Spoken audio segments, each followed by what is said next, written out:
অন্যদিকে আবারও ইলাকে অন্যমনস্কে দেখে তৌসিফ হাত উপর নিচ করে ইলার চোখের সামনে নামালো, উঠালো। ইলা ভাবনার স্মারক থেকে বেরিয়ে গেল। বলো কি বলবে, আমার মন খারাপ আর নেই। হঠাৎ মন খারাপই হওয়ার কি কারণ? আর মন ভালো হবারও বা কি কারণ বলো তো, একটু শুনি। ওই যে এত ভালো সংসার মহান রাব্বুল আলামিন দিলেন, সাথে দিলেন এমন সুপুরুষ স্বামী, স্বপ্নের মতো শ্বশুর, মায়ের মতো শাশুড়ি, বোনের মতো ননদ, বান্ধবীর মতো যা, ছোট ভাইয়ের মতো একটা মিষ্টি ভাই, কিন্তু একটা বাবু। বাকি কথা বলার আগেই তৌসিফ ইলার মুখ চেপে ধরল আর বলল, মানুষ ৯৯ ধাপ এগিয়ে গিয়ে ৯৯টা পুরস্কার গ্রহণ করে একটা পুরস্কারের জন্য যখন আফসোস করে, তখন তাদের কি বলে জানো? কি? খুব আগ্রহ নিয়ে জিজ্ঞেস করল ইলা। তৌসিফ উত্তর দিল, বোকা। যা, এটা কোনো যুক্তিসঙ্গত কথা হলো নাকি? জি ম্যাডাম, হয়েছে। কেমন করে? মনে করো তোমার খুব তেষ্টা পেয়েছে, তোমার সামনে এক গ্লাস শরবত দেওয়া হলো, বিনিময়ে তোমার কাছে যা আছে সেটাই দিতে বলা হলো। আর অন্যদিকে এক গ্লাস শুধু পানি দেওয়া হলো, তবে তোমার থেকে বিনিময়ে কিছুই চাওয়া হলো না। এখন তুমি কি করবে? সহজ উত্তর তো, আমি শুধু পানি খাবো। আমার তেষ্টা মেটানোর প্রয়োজন সুস্বাদু বা দামি কিছু নয়। তাহলে আমি কেন এক গ্লাস লেবুর শরবতের জন্য নিজের সবটা দিয়ে দেব? আমি কি বোকা নাকি? এই তো বউ, আমার জায়গায় এসে থেমেছে। তাহলে এবার তুমি বলো, আমি বা আমার পরিবার তোমাকে ভালোবাসার পর কখনো বিনিময়ে কিছু চেয়েছি? তাহলে তুমি কেন ওই লেবুর শরবত না পাবার যন্ত্রণাটা বলতে পারছো না, যেখানে তোমার তেষ্টা আমার ভালোবাসা দিয়ে আমি পুষিয়ে দিয়েছি? ইলা তৌসিফের কথার মানে বুঝতে পেরে অপলক দৃষ্টিতে তাকিয়ে রইল।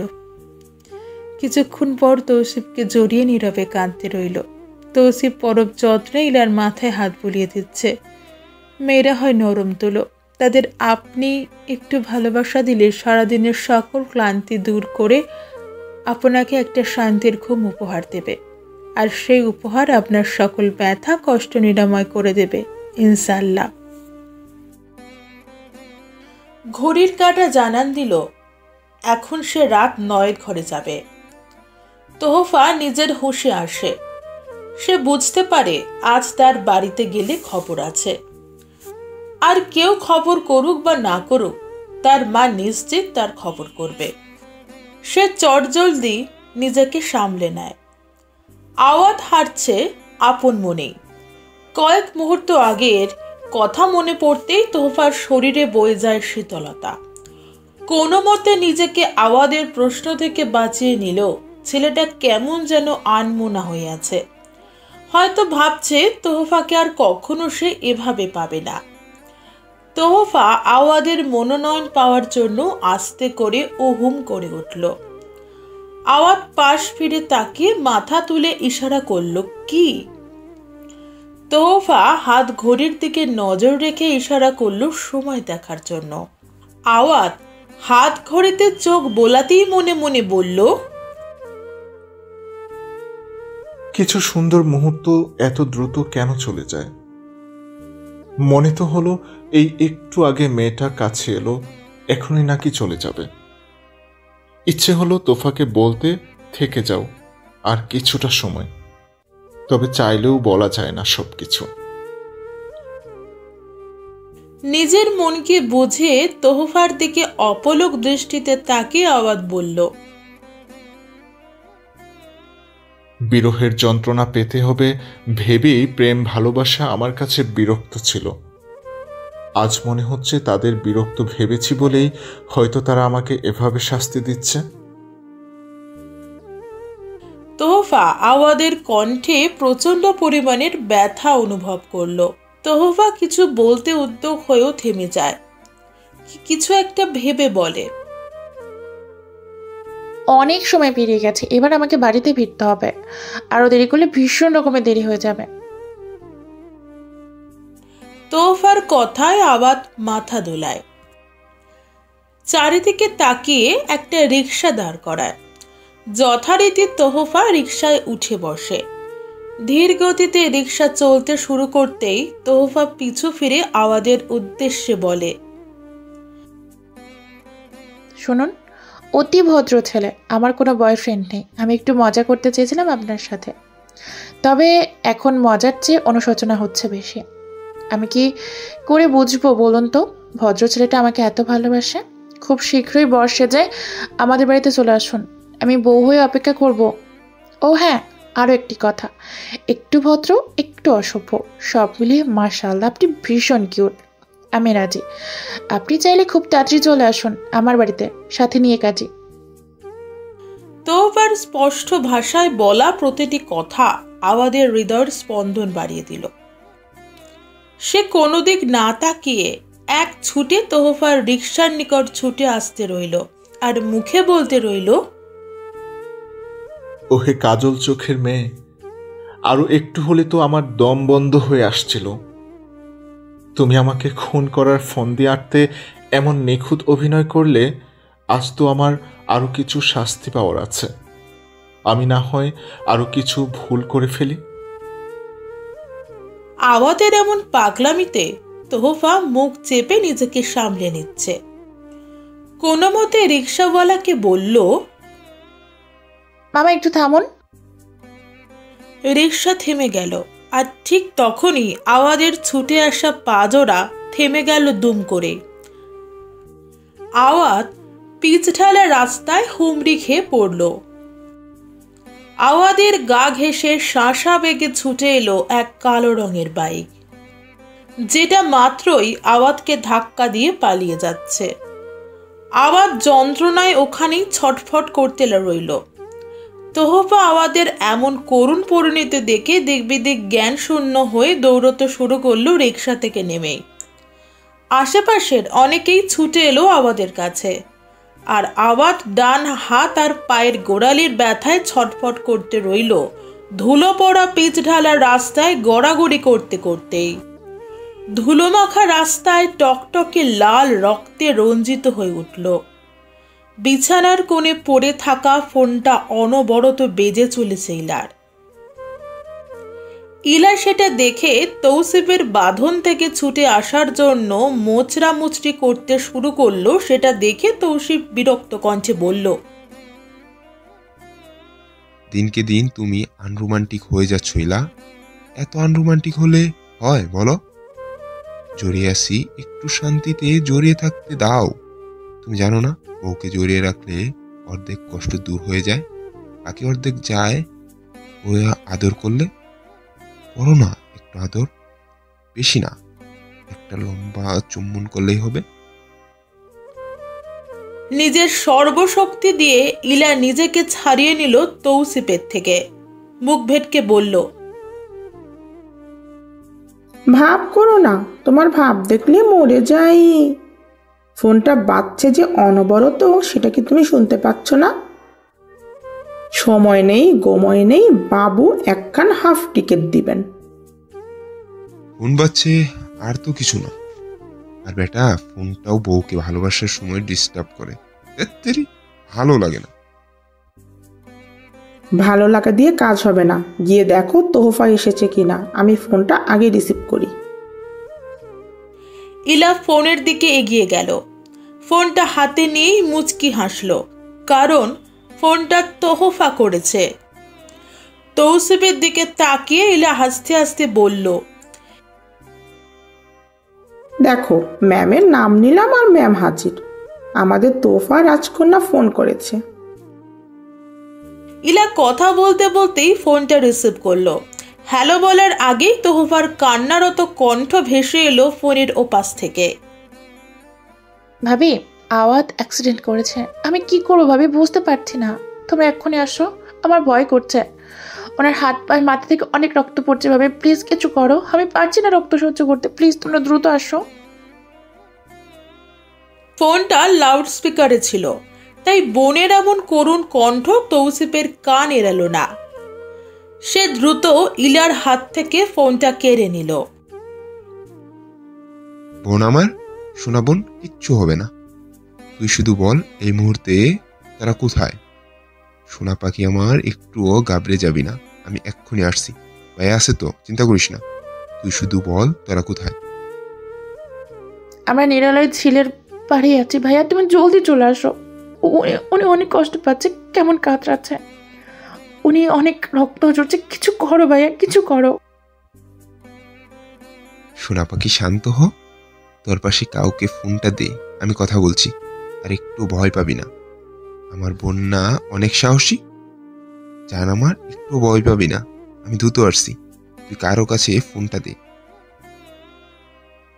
তোহফা তাদের পাশে দাঁড়িয়ে থাকা এক মধ্যবয়স্ক লোকের হাতে ফোনটা তুলে দিতেই তিনি বিনা বাক্য ফোনটা কানে তুলে নিল। কিছুক্ষণ কথা শেষ হতেই তারা সকলে মিলে একটা গাড়ি থামিয়ে আওয়াজকে ধরাধরি করে তুলে দিল। সাথে সে মধ্যবয়স্ক লোকটা উঠল। অন্যদিকে দ্রুত একটা শর্ট গায়ে দিয়েই তৌসিফ ঘর থেকে বেরিয়ে গেল। বাবাকে চিৎকার করে ডাকতেই তিনি ঘর ছেড়ে বেরিয়ে এলেন। আরিফুল ইসলামের পিছু পিছু জাহানারা বেগমও বেরিয়ে এলেন। ছেলেকে বিবর্ণ দেখে আরিফুল ইসলাম জিজ্ঞেস করলেন, কি হয়েছে, কোনো সমস্যা? বাবা, আওয়াজ অ্যাক্সিডেন্ট করেছে, তুফা খাচ্ছে, আমাদের এক্ষুনি হসপিটাল যেতে হবে। আমি একজনের সাথে কথা বলে তাকে বলেছি তিনি যেন একটু হসপিটালে নিয়ে যায়। চলো, এক্ষুনি আমাদের বেরোতে হবে। অ্যাক্সিডেন্ট? তোফা কেমন আছে? অস্থির হয়ে প্রশ্ন করলেন জাহানারা বেগম। তাকে আশ্বাস দিয়ে তৌসিফ বলল, তুফা ঠিক আছে, এটাই যথাক্রমে বুঝলাম ওর সাথে কথা বলে। তবে যতটুকু বুঝলাম হাত হয়তো ইনজুরি হয়েছে। চিন্তা করো না, সব ঠিক হয়ে যাবে। ঠিক হয়ে যাবে কি বলছিস? তুই কি ভুলে গেছিস আমার মেয়েটির রক্ত দেখতে পারে না? উদ্বেগজনিত সমস্যা আছে ওর। তোফার স্পেসিফিক ফোবিয়া আছে। রক্ত বা কাটা ছেঁড়া দেখলে ওর ভিতরে অতি উদ্গ্রীব তৈরি হয়, যা ওকে আতঙ্কগ্রস্ত অবস্থায় নিয়ে যেতে পারে, এমনকি ও জ্ঞানও হারাতে পারে। মা, আমি ভুলে যাইনি। ওই মধ্যবয়স্ক লোকের সাথে কথা বলে যা বুঝলাম, অ্যাক্সিডেন্টটা হয়েছে না হলেও 10 মিনিট। তুফা এখনো জ্ঞান হারায়নি, তার মানে আর কিছুক্ষণে কিছুই হবে না, বিশ্বাস করো। আমাদের এখন যেতে হবে। যেতে দাও, কথা বাড়িও না। ইলা, মায়ের দিকে খেয়াল রেখো, আর ফোন কাছে রেখো, আমি খবর দিব। তৌসিফ আর আরিফুল ইসলাম বেরিয়ে পড়লেন হাসপাতালের উদ্দেশ্যে। আর জাহানারা বেগম নীরবে চোখের জল বিসর্জন দিতে রইলেন। ইলা যথাসাধ্য চেষ্টা করে যাচ্ছে শাশুড়ি মাকে সামলে নিতে। তার ক্রমশ চিন্তা হচ্ছে তোহফা ঠিক আছে তো, আর আওয়াজ তার বেশি ক্ষতি হয়নি তো। আল্লাহ আপনি শিফা দান করুন, আমিন। আওয়াজকে হাসপাতালে নিয়ে আসতেই তার চিকিৎসা শুরু হয়েছে। অন্যদিকে তোহফার অবস্থা শোচনীয়। কেঁদে কেটে চোখ মুখ ফুলিয়ে ফেলেছে সে। তোহফাদের সাথে আসা সেই ভদ্রলোক তাকে বারবার শান্ত হতে বলছে, তবে কে শোনে কার কথা? তোহফা নিজের কান্না কন্ট্রোল করতেই পারছে না। অন্যদিকে এক রাশ চিন্তা নিয়ে হাসপাতালের ভিতরে ঢুকলো আরিফুল ইসলাম ও তৌসিফ। রিসেপশনে খোঁজ করে তাড়াহুড়ো করে দ্বিতীয় তলায় এসে দাঁড়ালো তারা। মাথা নিচু করে তোহফা তখনও কাঁদছে। মেয়েকে এভাবে ভেঙে যেতে দেখে আরিফুলের বুকে চিনচিন ব্যথা হলো। তিনি দ্রুত পায়ে এগিয়ে গেলেন মেয়ের নিকট। বাবার দেখা দেখি তৌসিফও এগিয়ে গেল। আরিফুল ইসলাম মেয়ের সামনে যেতেই তোহফা চোখ তুলে তাকালো। বাবা ও ভাইকে দেখে তার কান্না কয়েক গুণ বেড়ে গেল। বাবাকে জড়িয়ে এসে হাউমাউ করে কাঁদতে শুরু করলো। এত কান্না দেখে তৌসিফ বোনের মাথায় হাত বুলিয়ে দিল আর বলল, এভাবে কাঁদে না সোনা বোন আমার। ফাঁকিটা, এভাবে কাঁদলে মানুষ বকবে তো তোকে। ভাইয়ের কথা এবার বাবাকে ছেড়ে ভাইকে জড়িয়ে ধরল তোহফা। তোহফা আরিফুল ইসলামকে ছেড়ে দিতেই তিনি সেই ভদ্রলোকের সাথে কথা বলতে এগিয়ে গেলেন। অন্যদিকে বোনকে সামলাতে ভালোই বেগ পেতে হচ্ছে তৌসিফের। তৌসিফ আবারও বলল, এমন কান্নাকাটি করলে কিন্তু বাড়িতে নিয়ে যাব, বলে রাখলাম। ভাইয়ের কথায় তোহফা চোখ তুলে তাকালো। তৌসিফ চোখের ইশারায় বোঝালে সত্যি বলছে সে। তোহফা মাথা নাড়িয়ে বোঝালো সে যাবে না। তৌসিফ বলল, তাহলে কান্না থামা। তোহফা নিজেকে সামলে নেবার চেষ্টা করলো, তবে তার চোখের জল পড়া থামাতে পারেনি। ভাইকে কিছু বলতে চেয়েও সে বলতে পারল না। তৌসিফ বোনের মাথায় পিঠে হাত বুলিয়ে বলল, চিন্তা করে না শোনা বোন আমার, সব ঠিক হয়ে যাবে। এখন আগে শান্ত হয়ে বলো কি হয়েছিল। তোহফা শান্ত হয়ে কিছুক্ষণ নিজের মাঝে কথা সাজিয়ে নিল, তারপর বলতে শুরু করলো, আমি রিক্সায় ছিলাম, উনি রিক্সা দিকে দৌড়ে আসছিলেন। ঠিক তখনই হঠাৎ একটা বাইক ওনাকে ধাক্কা দিয়ে পালিয়ে যায়। ভাইয়া ওনার অনেকখানি ফেটে গেছে, পায়ে হাতে অনেক ব্যথা পেয়েছে। ভাইয়া ওনার কিছু হবে না তো, উনি ঠিক হয়ে যাবে তো। কথা শেষ করেই আবারও কান্নায় ভেঙে পড়ল তোহফা। বোনকে বুকে টেনে নিয়ে তৌসিফ বলল,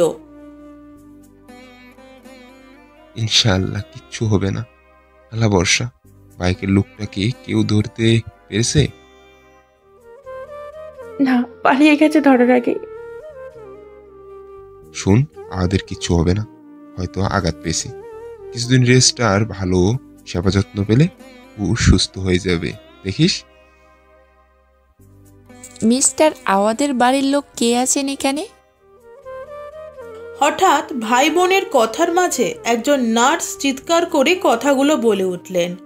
তোহফা ও তৌসিফ ছুটে তার সামনে দাঁড়ালো। আমরা আছি আছি কি হয়েছে? উনি সুস্থ হয়ে যাবে তো? তোহফার পরপর প্রশ্নে বিরক্ত বোধ করলেন নার্স।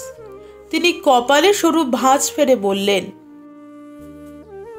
ওনার মাথায় বেশি আঘাত না হলেও ডান পায়ে উনি বেশ আঘাত পেয়েছে। বাম হাতের হাড় ফেটে গেছে, সাথে ডান পা মচকে গেছে। সুস্থ হতে কম হলেও মাসখানেক সময় লাগবে। আমাদের যা চিকিৎসা দেওয়া দরকার আমরা দিয়েছি। সকালে হয়তো ওনাকে বাড়ি নিয়ে যেতে পারবেন, কারণ এসব রোগী হাসপাতালে বেশি দিন না রেখে বাড়িতে ভালো করে সেবা যত্ন করলেই দ্রুত সুস্থ হয়ে যাবেন। আর হ্যাঁ, মনে রাখবেন হাতে বা মাথায় যেন একটুও পানি না লাগে। দেখা করতে চাইলে করতে পারেন, ওনার সেন্স ফিরে এসেছে। কথা শেষ হতেই তোহফা বলে উঠল, আমি যাব, আমি দেখা করতে চাই। ঠিক আছে, তবে খেয়াল রাখবেন সে যেন হাত পা বেশি নাড়াচাড়া না করে। আচ্ছা। আচ্ছা বলেই তোহফা ছুটে চলে গেল কেবিনের ভেতরে। তৌসিফ বাকি কথা সেরে নিতেই নার্সের মুখোমুখি দাঁড়ালো। তোহফা সন্তর্পণে এগিয়ে যাচ্ছে আওয়াদের নিকট। এদিকে আওয়াজ চোখ বুজে আছে। কপালে সাদা রঙের ব্যান্ডেজ দিয়ে ক্ষতস্থান বেঁধে দেওয়া, ডান হাত প্লাস্টার লাগানো হয়েছে। অতি সৌন্দর্যে ঘেরা মুখে ব্যথার ছাপ স্পষ্ট। খোঁচা খোঁচা চাপদাড়িতে লোকটাকে একটু বেশি আকর্ষণীয় লাগে তোহফার কাছে। ছটফট করা লোকটা কেমন নিস্তেজ হয়ে শুয়ে আছে হাসপাতালের একটি ছোট্ট বেডে। মানুষটার অনেক কষ্ট হচ্ছে ভেবেই আবারও কান্না পেল তোহফার। কান্না পেতেই সে হু হু করে কেঁদে উঠল। কারো ফুপিয়ে ওঠার আওয়াজ পেয়ে আওয়াজ চোখ খুলে তাকালো। তোহফাকে বাচ্চাদের মতো কাঁদতে দেখে এই ব্যথাময় শরীর নিয়েও আওয়াজ না হেসে পারল না। মেয়েটাদের অ্যাক্সিডেন্ট হয়েছে থেকে শুরু করে এখনো কিভাবে কেঁদে যাচ্ছে। আচ্ছা, মেয়েরা কথায় কথায় এত কাঁদে কেন? এত চোখের পানি তাদের কোথা থেকে আসে? না আছে সাগর, না আছে নদী, তবু এত চোখের জলের হয় কোথা থেকে আমদানি? এই অসুস্থ শরীর নিয়েও আওয়াজ তোহফাকে নিয়ে মজা করার সুযোগ ছাড়ল না। তাই তো সে বলল, কাঁদছেন কেন? পঙ্গু ছেলেকে বিয়ে করতে হবে ভেবে কাঁদছেন বুঝি? তোহফা আওয়াদের মজা না বুঝে উত্তর দিল, একদম বাজে বকবেন না। কে বললো আপনি পঙ্গু? কে বলবে? এই যে হাত পা পঙ্গু হয়ে হাসপাতালের বেডে শুয়ে আছি।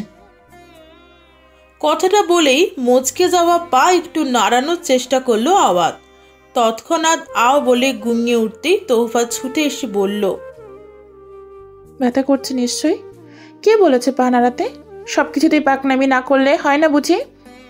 পা নাড়াবেন না একদম। ইস, অনেক ব্যথা করে, তাই না? তবে পায়ে না, এখানে। এখানে বলে আওয়াজ তার ডান হাতের অনামিকা আঙ্গুলের দিকে ইশারা করল, যেখানে তোহফা নিজের হাত দিয়ে চেপে ধরে আছে। তোহফা খেয়াল করতেই চিংড়ি মাছের মতো ছিটকে দূরে সরে দাঁড়ালো আল্লাহ বলে। তোহফার এমন বাচ্চামো দেখে আওয়াজ আবারও হাসল। আওয়াজকে হাসতে দেখে তোহফা এগিয়ে এসে বলল, কথায় কথায় তো হাসেন কেন? এত ব্যথায় শরীর নিয়ে মানুষ হাসে কি করে? কি করব বলুন? কেউ তো নিজ দায়িত্বে আমাকে হাসাবে না, তাই একা একাই হাসি। তবে কষ্ট হচ্ছে খুব। কষ্ট হচ্ছে? কোথায় কষ্ট হচ্ছে? ডাক্তার ডাকবো? আল্লাহ, আমি এখন কি করব? না, এখন কাউকে ডাকতে হবে না। আপনি আগে এদিকে শুনুন, তারপর বলছি কোথায় কষ্ট হচ্ছে। এই কষ্ট ডাক্তার সারাতে পারবে না। ডাক্তার পারবে না? তাহলে কি নার্স ডাকবো? দেখুন, ব্যথা নিয়ে হালাফেলা করা উচিত নয়, কিন্তু কোথায় কষ্ট হচ্ছে বলুন, আমি ডাক্তার ডেকে আনছি। এই কথা বলে তোহফা বাহিরের দিকে যেতে নিলেই আওয়াজ তোহফা বলে ডেকে উঠল। আওয়াজের এই ডাকে কিছু একটা মিশেছিল, তাই তো তোহফার ছুটন্ত পা জোড়া আপনা আপনি থেমে যায়। সে পিছন ফিরে চাইতেই আওয়াজ বলল, এই পঙ্গু ছেলের সাথে আপনার পরিবার আপনায় বিয়ে দেবে তো তোফা? বিশ্বাস করেন তোফা, আমি আপনাকে ছাড়া 1 সেকেন্ডের জন্য হলেও ভালো থাকবো না। প্লিজ প্লিজ আমায় ছেড়ে যাবেন না তো? আওয়াজের কণ্ঠে আকুতি মিশে আছে। সে হারিয়ে ফেলার ভয় পাচ্ছে। মানুষটা কি অতিরিক্ত ব্যথায় পাগল হয়ে যাচ্ছে নাকি? সে পঙ্গু কোথায়? কিছুদিনের জন্য হয়তো চলাফেরা করতে একটু অসুবিধা হবে, সেখানে সে এভাবে বলছে কেন? তোহফা তটস্থ ভঙ্গিতে এগিয়ে গেল আওয়াজের নিকট। হঠাৎ তোহফার কি হলো কে জানে, সে সরাসরি আওয়াজের চোখে চোখ রেখে বলল, আমাকে হারিয়ে ফেলার ভয় এত কেন পাচ্ছেন? পাবেন না, বলতে চায় না, হুট করেই মরে গেলাম। তখন আমায় হারিয়ে ফেলার শোক সইতে না পেরে হয়তো পাগল হয়ে গেলেন। প্লিজ তোফা, ওভাবে বলবেন না। আমি সত্যি পাগল হয়ে যাব। আপনি অন্য কাউকে ভালোবাসেন, এই একটা কথা আমাকে কতটা ব্যথা দিয়েছে তা যদি আপনাকে বোঝাতে পারতাম, তাহলে হয়তো মজার ছলেও এই কথাগুলো বলতেন না। কিছু ব্যথা যদি দেখানো যেত, হয়তো বুঝতেন এই কদিন আপনি ঠিক আমার কোথায় বসবাস করতে শুরু করেছেন। শরীরের আঘাত হয়তো আমায় এত ব্যথা দেয়নি যতটা ব্যথা দিল আপনার ওই একটি কথা। তাই তো ভয় হচ্ছে, যদি তারা আমার সাথে আপনার বিয়ে দিবে না বলে জানায়। সুন্দর ফুলের শুভাকাঙ্ক্ষী অনেক, বলা তো যায় না কে কোথা থেকে এসে আমার আড়ালে তাকে চুরি করে নিয়ে যায়।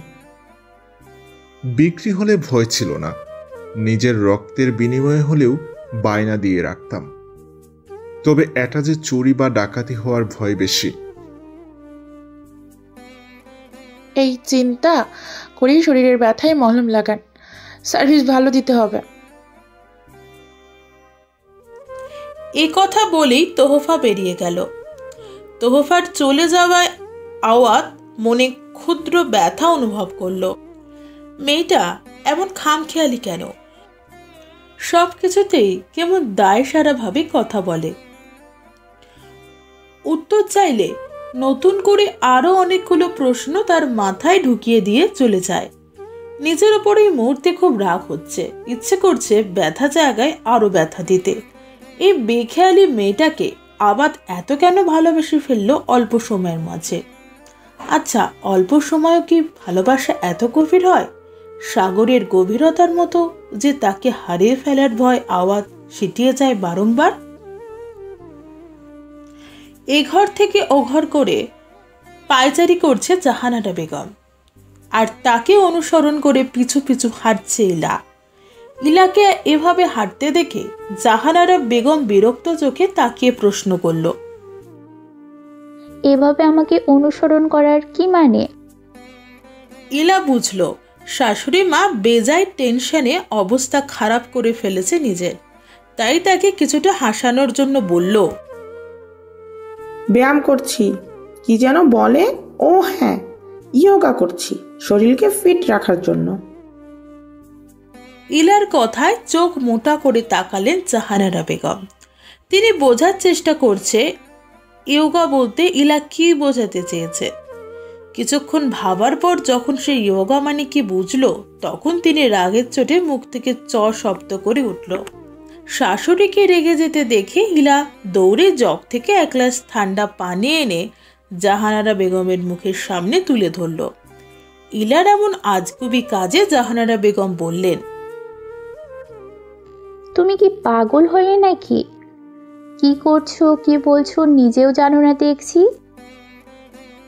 মা মা ঠান্ডা হন, তারপর পানি খেয়ে গলা পরিষ্কার করে আমাকে বকুনি চুকুনি করুন, তাহলে বকতে সুবিধা হবে আপনার। শুকনো গলায় চিৎকার করলে অসুবিধা হতে পারে। ইলা কথা শেষ করেই গ্লাসটা কিঞ্চিত এগিয়ে দিল শাশুড়ি মায়ের সামনে। ইলার কাছে তিনি হাসবে না কাঁদবে বুঝতে পারছেন না। রাগের বশে গ্লাসটা টেনে নিয়ে ঢকঢক করে পানি পান করতে রইল। পানি অর্ধেক হবার আগেই ইলা মা বলে চিৎকার করে উঠল। ইলার চিৎকারে জাহানারা বেগম বিষম খেল। ইলা দ্রুত জাহানারা বেগমের হাত থেকে গ্লাসটা নিয়ে মাথায় পিঠে হাত বুলিয়ে দিয়ে বলল, কে অসময় মনে করে রে, একদম দুঘা দেব। জাহানারা বেগম ক্ষুব্ধ হয়ে প্রশ্ন করল, চিৎকার করে উঠলে কেন? আগে সেটা বলো। মা, আপনি দাঁড়িয়ে পানি পান করছিলেন, সাথে টেনশনে পানি খাওয়ার দোয়া পড়তে ভুলে গেছেন। জাহানারা বেগম ইলার কথায় অবাক না হয়ে পারল না। মেয়ে বলে কি? এই মেয়েটা সব সময় তার টেনশনে এমন আজগুবি কথা বলবে, হয় তার টেনশন উবে যাবে, না হয় সে হেসে ফেলবে। তবে জাহানারা বেগম নিজের গাম্ভীর্য ধরে রেখে হাসি বহু কষ্টে সামনে নিল। তাড়াতাড়ি সোফায় গিয়ে বসে বাকি পানিটুকু পান করল। তার পানি শেষ হতেই ইলা গ্লাসটা নিয়ে নিল। জায়গা মতো গ্লাসটা রাখতেই বা হাতে থাকা ফোনটা বেজে উঠল। ইলার ফোন বাজাতেই জাহানারা বেগম বসা থেকে ছুটে এলেন। দেখো তো তৌসিফ ফোন করেছে কি না। এরা একটাও কাজের না। তৌসিফও আজকাল কাজে খামখেয়ালি করছে। সেই কখন বাড়ি থেকে বের হয়েছে, এখনও বাড়িতে একটা ফোন দেওয়ার নাম নেই। বাড়ির সবাই যে চিন্তা করছে এটা এরা ভুলেই গেছে। আল্লাহ, আমি কোথায় যাব? শাশুড়ি মায়ের কথা শুনতে শুনতেই ফোনটা রিসিভ করে কানে তুলল ইলা। ফোন রিসিভ করেই তৌসিফ বলল, শুনিলা, মাকে আর লিমাকে হাসপাতালে পাঠিয়ে দাও। আর তুমি তহিদকে সাথে নিয়ে একটা ঠিকানা দিচ্ছি, সেখানে গিয়ে আওয়াতের মাকে নিয়ে এসো, ইমার্জেন্সি। আমি ঠিকানা টেক্সট করে পাঠিয়ে দিচ্ছি। কেন, কি হয়েছে? আওয়াত ভাইয়ের অবস্থা কি অনেক খারাপ? আসো, তারপর বলছি। আর হ্যাঁ, তহিদকে বলো আমাকে যেন আগে কল করে। ইলা নতুন করে কিছু জিজ্ঞেস করার আগেই টুথ টুথ করে ফোনটা কেটে গেল। ইলা টেনশনে পড়ে গেল স্বামীর কথায়। অন্যদিকে ইলার টেনশনের চেহারা দেখে জাহানারা বেগম বললেন, কি বলো তৌসিফ, আমার মেয়েটা ঠিক আছে তো? এজন্যই বলি মেয়েটাকে একটু সামলে রাখতে, শাসনে রাখতে। কেউ আমার কোনো কথা শোনার প্রয়োজন মনে করে না। এখন আমি কি করব? শাশুড়িকে অস্থির হতে দেখে ইলা বলল, মা, আপনি আর লিমা হাসপাতালে চলে যান। আমি আর তৌহিদ যাচ্ছি আমাদের মাকে আনতে। নিশ্চয়ই ছেলেটার অবস্থা ভালো নয়। কথা শেষ করেই ইলা ছুটে গেল লিমাকে ডাকতে। লিমাকে সব বুঝিয়ে শাশুড়িকে দিয়ে ওদের হাসপাতালের উদ্দেশ্যে পাঠিয়ে দিল। ইলা তৌহিদ ছুটল আওয়াদের মাকে আনতে। ঘড়ির কাঁটা রাত 11:15 ঘরে। কলিং বেল বেজে উঠতেই সোফা থেকে উঠে দাঁড়ালো সেলিনা বেগম। ছেলেটা এখনো বাড়িতে ফেরেনি বলে তার চোখে এখনো ঘুম আসেনি। সন্তান বাড়ি ফেরেনি, অথচ মা কিভাবে ঘুমায়? এতক্ষণ বসার রুমে ছেলের অপেক্ষা করছিল সেলিনা বেগম। কলিং বেল বেজে উঠতেই বুঝে গেলেন ছেলে হয়তো ফিরে এসেছে। জোর পায়ে তিনি দরজার নিকট এগিয়ে গেলেন। দরজা খুলতেই দুজন অচেনা মানুষকে দেখে তিনি প্রশ্ন করলেন, কে আপনারা? কাকে চাই? ইলা ও তৌহিদ অবাক হলো সেলিনা বেগমের কথায়। এই না সেদিন উনি তাদের বাড়িতে গিয়েছিল, দেখা করে কত কথাও তো বলে এলেন, এখন কিনা চিনতে পারছে না। ইলা নিজের চিন্তা দূরে সরিয়ে বলল, আন্টি, আমি ইলা। ইলা? কোন ইলা? কোথাকার ইলা? চিনলাম না তো। বুঝো ঠেলা, এখন ওনাকে কিভাবে বোঝাবো ভাবি? তুমি কোন ইলা? সেলিনা বেগমের কথা শুনে তৌহিদ ইলার কানে কানে ফিসফিস করে কথাগুলো বলল। ইলা তৌহিদকে চোখের ইশারায় চুপ করতে বলল। আন্টি, ওই যে আমাদের বাড়িতে গিয়েছিলেন আপনি আর আপনার ছেলে আওয়াদ, আমার ননদ তোফাকে পছন্দ করে এলেন, মনে নেই? আশ্চর্যজনক কথাবার্তা কোথাকার। কোন তোহফা তাকে নাকি আমি আমার ছেলের জন্য পছন্দ করেছি? কেন, পৃথিবীতে কি মেয়ের অভাব পড়েছে? আপনার ননদকে পছন্দ করে এসেছি বলছেন, তা আবার এত রাতে এসে। এই, আপনারা বিদায় হন তো এখান থেকে। আপনারা চুরি টুরি করার মতলব নিয়ে আসেননি তো? আল্লাহ, আমি বাড়িতে একা আছি, এটা নিশ্চয়ই কেউ আপনাদের বলে দিয়েছে। আমার ফোন কোথায়? চটজলদি সেলিনা বেগম ভেতরে চলে গেলেন নিজের ফোন আনতে। হঠাৎ কি মনে করে ফিরে এসে ইলা ও তৌহিদের মুখের ওপর দরজা বন্ধ করতে করতে বলল, দরজা বন্ধ করতে ভুলে গেছি। যদি এরা আমার পেছন থেকে ছুরি মারে, কি সাংঘাতিক ঘটনা ঘটে যাবে। আল্লাহ, আজকাল নিজের বাড়িতেও শান্তি নেই। সেলিনা বেগম ওদের মুখের ওপর দরজা বন্ধ করে দিলেন। অন্যদিকে তৌহিদ ও ইলা একে অপরের মুখপানে দৃষ্টি নিবেদন করল। তৌহিদ রেগে গিয়ে বলল, আমি গেলাম ভাবি। ভাইয়া এ কোথায় পাঠালো আমাদের? আজ কি না চোর, এমনকি খুনি অপবাদ থেকেও রেহাই পেলাম না। আহ, রেগে যাচ্ছ কেন? আমার মনে হয় উনি সত্যিই আমাদের চিনতে পারেনি। দাঁড়াও, তোমার ভাইয়াকে একটা ফোন করি।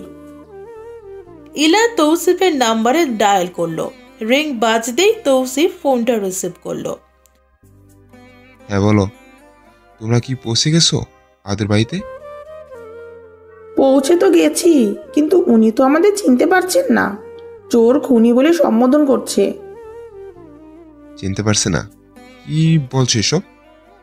সত্যি বলছি, উনি আমাদের চিনতে পারছেন না। আশ্চর্যজনক কথা বলছো ইলা। উনি চিনতে পারবে না কেন? তুমি কি মুখে মেকআপ করে গেছো? আছে না কি আছে? ভালো করে পরিচয় দাও। একদম ফালতু কথা বলবা না। মেকআপ করে আসবো কেন? তুমি কি মনে করেছো আমি ভালো করে পরিচয়টা দেইনি? সেটাই মনে হচ্ছে। তুমি কি হয়েছে ভাইয়া? ভাবি কি বলছে? তৌসিফের পাশেই তোহফা দাঁড়িয়ে থাকায় ভাইয়ের কিছু কথা তার কর্ণকুহরে এসেছে। তাই সে এগিয়ে জিজ্ঞেস করলো। তৌসিফ বোনের কথার প্রত্যুত্তরে বলল, আমাদের মা তোর ভাবি আর তৌহিদকে চিনতে পারছে না। ভাইয়ের কথায় তোহফা জিহবায় কামড় দিল, কত বড় ভুল হয়ে গেছে ভেবে। ভাইয়া, ভাবিকে বলো আন্টি ডিমেনশিয়া রোগে আক্রান্ত, তাই ভুলে যাওয়ার রোগ আছে। কি বলছিস এসব? হ্যাঁ, এটা তখনই আমি যে তোমায় বলবো ভুলে গিয়েছিলাম। আচ্ছা, তারপর তৌসিফ ইলাকে খুলে বলতে ইলা বলল, ঠিক আছে। ইলা ফোন রেখে দিতেই তৌসিফ বোনের নিকট এগিয়ে এলো। আরো একবার ভাবলে হতো না তোফা? মানুষ কি বলবে শুনলে?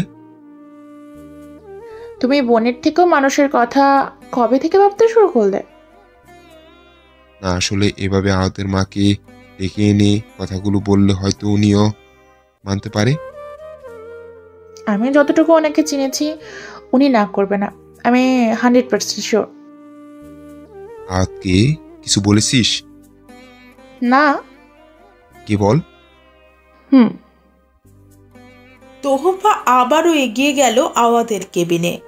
দরজা খুলে ভেতরে প্রবেশ করতেই আওয়াজ চোখ ফিরিয়ে তোহফার নিকট তাকালো। তোহফা পাশের টুলটা টেনে পাশাপাশি বসে আওয়াদের ডান হাতটা নিজের মুষ্টিবদ্ধ করে বলল, কষ্ট পাবেন না, একটা কথা বলি।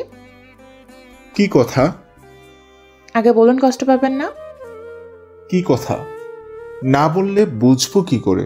কষ্ট পাবো না ব্যথা পাবো? শুনুন, পরিস্থিতি মানুষকে অনেক কিছু চিনতে বুঝতে শেখায়। আপনার সাথে আজ প্রথম দেখা করতে গিয়ে যে পরিস্থিতিতে পড়লাম, এটা আমার মা কিছুতেই মেনে নিতে পারছে না, তাই তিনি সিদ্ধান্ত নিয়েছে আমার সাথে আপনার বিয়েটা দিবে না, তাই তো? দেখুন, আমার পুরো কথাটা আগে শুনুন। কিছু শোনার নেই তোফা, আমি জানি আপনি এরপর কি বলবেন, কি কথা থাকতে পারে সেটাও জানি। আপনি আপনার পরিবারের সুখ, তারা নিশ্চয়ই আমার অনিশ্চিত জীবনের সাথে আপনাকে জড়াতে চাইছে না। যদি আমি আগের মতো স্বাভাবিকভাবে হাঁটাচলা করতে না পারি, এটা ভেবেই তারা পিছুপা হচ্ছে, তাই তো? আপনি তোমার পুরো কথাটাই শুনলেন না, তার আগে নিজের মতো করে কথা বলে যাচ্ছেন। কিছু শোনার নেই আমার, যা বোঝার আমি বুঝে গেছি। আগে আমার পুরো কথাটা শুনুন। আপনি কেবিন থেকে বেরিয়ে যান তোফা, আমাকে কিছুক্ষণ একা থাকতে দিন, নিজেকে সামলে নেওয়ার জন্য সময় দিন, দয়া করুন। এতটুকু দয়া আপনার থেকে আমি আশা করছি। অনেক দ্বিধাদ্বন্দ্বের মধ্যে ইলা আবারও দরজা নক করলো, তবে ভেতর থেকে এবার কেউ দরজা খুলল না। এভাবেই কয়েক সেকেন্ড মিনিট পার হয়ে বিরক্ত হয়ে তৌহিদ বলল, ভাবি দরজা ভেঙে দেই। পাগল হয়েছো? এটা তোমার বোনের হবু শ্বশুর বাড়ি, ভুলে যাচ্ছ দেখছি। কি করব বলো, এখানে দাঁড়িয়ে দাঁড়িয়ে মশার কামড় খাওয়ার থেকে দরজা ভাঙা সহজ মনে হচ্ছে। বোনটা যে কিভাবে মানাবে এদের সাথে, এটা ভেবেই তো আমি দিশাহারা। তোমার বোন ঠিক মানিয়ে নিতে পারবে। হ্যাঁ, আমার ভাইরা যা সহ্য করছি তার তুলনায় তো এটা কিছুই না। বোনও পারবে, কোনো ব্যাপার না। দেওরের এমন খোঁচা মারা কথায় ইলার চোখ মোটা করে তাকালো। ইলার চোখ গরম দেখে তৌহিদ বলদ মার্কা হাসি দিয়ে বলল, ওভাবে তাকিয়েও না, ভয় পাচ্ছি। আমি দরজায় নক করছি, তুমি তোমার রাগ সামলাও। তৌহিদ তাড়াতাড়ি ইলার থেকে সরে এসে দরজায় নক করলো। একটু গায়ের জোরে আঘাত করলো যেন শব্দ হয় বেশি। একাধিক আঘাত করতেই সেলিনা বেগম দরজা খুলে রাগে মুড়ে তাকালেন। কি হচ্ছে এসব? আপনারা কারা আমায় একটু বলবেন? ভদ্রতা বজায় রাখুন। এদিকে আপনারা বিরক্ত করছেন, অন্যদিকে আমার ছেলেও ফোন ধরছে না।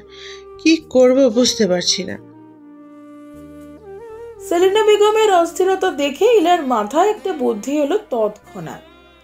সে চটজলদি তৌহিদকে সরিয়ে নিজে সেলিনা বেগমের সামনে এসে দাঁড়ালো। আন্টি, আমরা চোর বা খুনি কোনোটাই নই। আমরা আপনাকে নিতে এসেছি। আপনার ছেলে আওয়াজ অ্যাক্সিডেন্ট করেছে, তাকে আমার স্বামী ও ননদ মিলে হাসপাতালে ভর্তি করেছে। আমরা আপনাকে সেই খবর দিতেই এখানে ছুটে এসেছি। আপনি নাকি সব ভুলে যান, এটা বলল আমাদের আপনার ছেলে, তাই তো আমরা আপনার সঙ্গে করে নিয়ে যেতেই এতদূর কষ্ট করে এলাম। ইলার বলে যাওয়া সব কথাগুলো সেলিনা বেগম শুনলো কিনা বোঝা গেল না। তার মুখ দেখে। তিনি কিছুক্ষণ পলকহীনভাবে ইলার দিকে তাকিয়ে হঠাৎ বলে উঠল, আমি আমার ছেলের কাছে যাব, দয়া করে তোমরা আমায় নিয়ে চলো। ওর কি অবস্থা এখন? ভালো আছে? বেশি ক্ষতি হয়নি তো?